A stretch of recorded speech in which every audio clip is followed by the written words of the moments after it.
Wilson 13 साल का एक शांत सा लड़का था। उनके पास की कॉलोनी में एक बड़ा सा घर बिका था, तो उस घर की चीजों की एक सेकेंड हैंड सेल लगी थी। वो अपनी माँ के साथ उस सेल में गया और वहां उसकी नजर एक खिलौने पर गई, एक सुंदर सी लबूबू डॉल पर। उसकी नीली आंखें शीशे जैसी चमकदार थीं और चेहरे पर एक बड़ी सी मुस्कुराहट थी।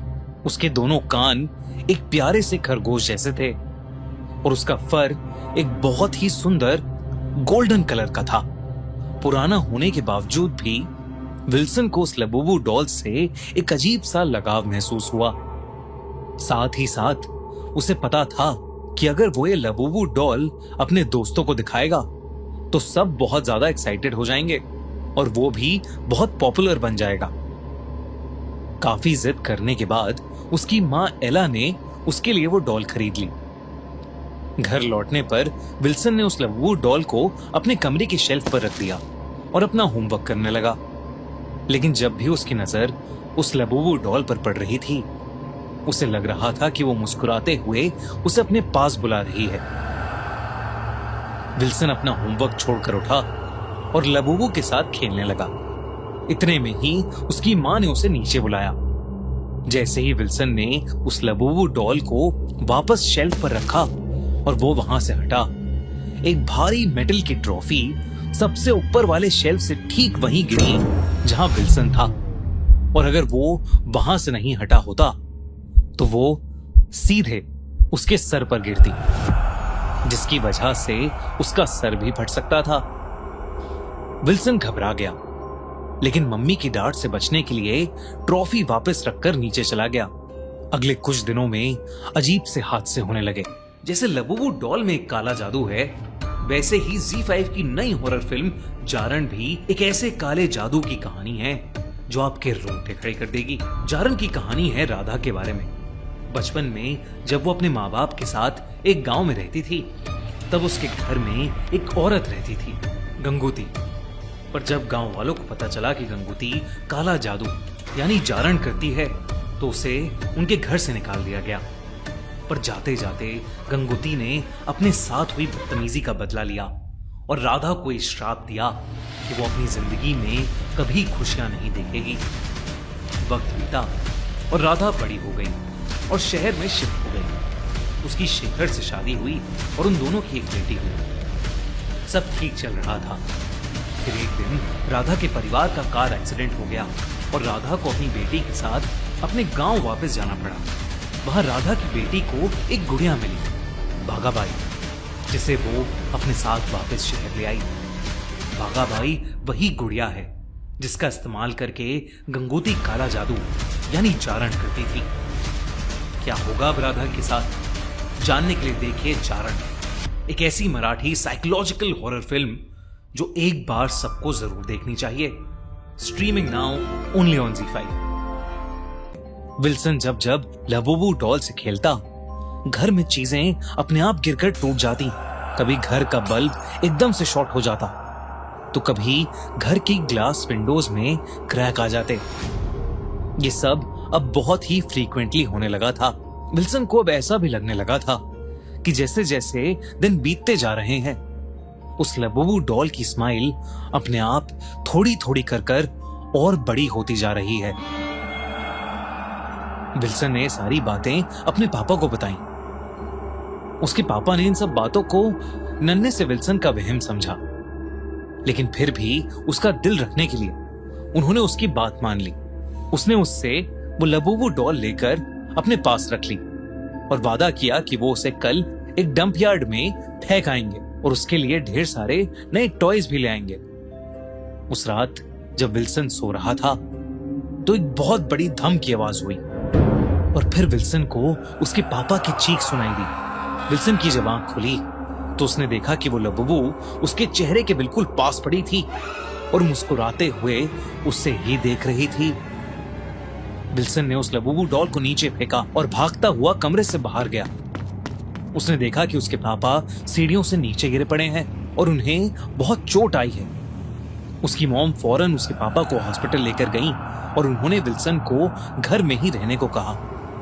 विल्सन बहुत डरा सहमा ड्राइंग रूम में ही बैठ गया। उसकी अपने कमरे में उस लबूबू डॉल के पास जाने की हिम्मत नहीं थी। कुछ ही पलों में सोफे पर लेटे लेटे विल्सन की आंख लग गई। रात गुजरी और उसकी मॉम ने उसे उठाया तो उसने देखा कि वो लबूबू डॉल अभी भी उसी सोफे पर है। उसने अपनी मॉम को सब बताया और उसकी मॉम ने वो डॉल घर के बाहर वाले डस्टबिन में फेंक दी। विल्सन को लगा कि शायद अब सब ठीक हो जाएगा, लेकिन उस रात विल्सन ड्राइंग रूम में बैठा टीवी देख रहा था जब अचानक से उस कमरे में पड़ी एक रॉकिंग चेयर अपने आप हिलने लगी। जब विल्सन ने गौर से देखा तो उस चेयर पर वही लबूबू डॉल पड़ी थी। जैसे ही विल्सन ने उस डॉल को देखा, उस डॉल की आंखें भी मूव हुई और उन्होंने वापस विल्सन को देखा। विल्सन बहुत ज्यादा डर गया। अगली सुबह वो उस घर में वापस गया जहां सेल लगी थी, लेकिन वो घर खाली था। तब उस घर के गार्ड ने उसे कुछ ऐसा बताया जिसे सुनकर विल्सन के होश उड़ गए।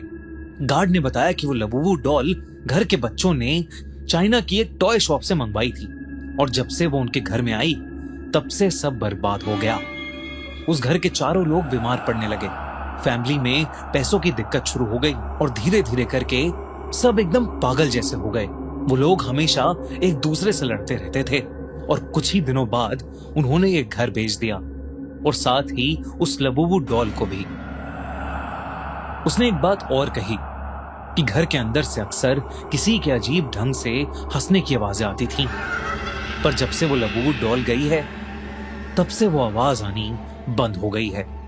एक दिन विल्सन उस डॉल को लेकर अपने स्कूल गया और उसने उसे अपने प्लेग्राउंड में फेंक दिया। ये देखकर उसका बेस्ट फ्रेंड क्रिस उसकी लबूबू डॉल वापस उसके लिए उठाकर लाया। विल्सन ने उसे अपने से दूर रहने को कहा और चेतावनी दी कि उसे वो लबूबू डॉल फेंक देनी चाहिए। क्रिस इस बात पर दोनों विल्सन और लबूबू डॉल का मजाक उड़ाने लगा। तभी अचानक एक बेसबॉल बहुत तेजी से आई और क्रिस के सर पर आकर लगी, जिसकी वजह से वो नीचे गिर पड़ा। प्लेग्राउंड पर एक बहुत ही नुकीली एक बड़ी सी कील पड़ी थी जो सीधा क्रिस के सर में घुस गई और उसकी ऑन द स्पॉट डेथ हो गई। स्कूल में सबको लगा कि ये एक फ्रीक एक्सीडेंट है, लेकिन अब विल्सन को एक चीज समझ आ गई थी कि वो लबूबू वाकई किसी शैतान का रूप है। उसने उसी दिन उस लबूबू डॉल को काट पीट कर उसके अलग अलग पार्ट्स को भी जला दिया। लेकिन फिर उस रात वो लबूबू डॉल उसे अपने कमरे में ही मिली और इस बार उसके अंदर से एक बेहद अजीब सी डरावनी सी हंसने की आवाज आ रही थी, जैसे वो विल्सन का मजाक उड़ा रही हो। विल्सन डर के मारे रात भर नहीं सोया और उस हंसती हुई डॉल को देखकर कपकपाता रहा। अगली सुबह उसके पूरे शरीर पर किसी के दांतों के निशान थे। विल्सन के पेरेंट्स ये देखकर काफी डर गए थे। जब विल्सन ने अपने साथ हो रही सारी चीजें अपने मॉम डैड को बताई तो उन्होंने तुरंत एक प्रीस्ट को बुलाया। उस प्रीस्ट ने जब उस लबूबू डॉल को देखा तो उसने देखते ही उनसे कहा कि ये डॉल कोई आम खिलौना नहीं है, बल्कि एक बहुत इविल एंटिटी है। उसने सबको घर खाली करने को कहा और उस इविल लबूबू डॉल को एक पूजा करके एक मजबूत लोहे के बॉक्स में बंद कर दिया और उसे उसी घर के पास दफना दिया जहां की सेल से विल्सन उसे लाया था। विल्सन और उसके पेरेंट्स को लगा कि शायद अब सब ठीक हो जाएगा, लेकिन अगली सुबह उन्हें पता चला कि उस प्रीस्ट की एक रोड एक्सीडेंट में डेथ हो गई है। विल्सन और उसके पेरेंट्स ने यह खबर सुनते ही उस घर को बल्कि उस शहर को ही छोड़ दिया और कहीं दूर रहने चले गए। और उस दिन के बाद से उस लबूबू डॉल ने विल्सन को फिर कभी परेशान नहीं किया। पर आज भी विल्सन को उस लबूबू डॉल के डरावने सपने आते हैं। दोस्तों, आपको क्या लगता है, लबूबू डॉल सच में हॉन्टेड है या विल्सन को मिली वो डॉल कर्स्ड थी? कमेंट्स में बताइए। और अगर आपको एक कहानी पसंद आई तो ऐसी ही कहानियों के लिए सब्सक्राइब टू आवर चैनल खूनी मंडे।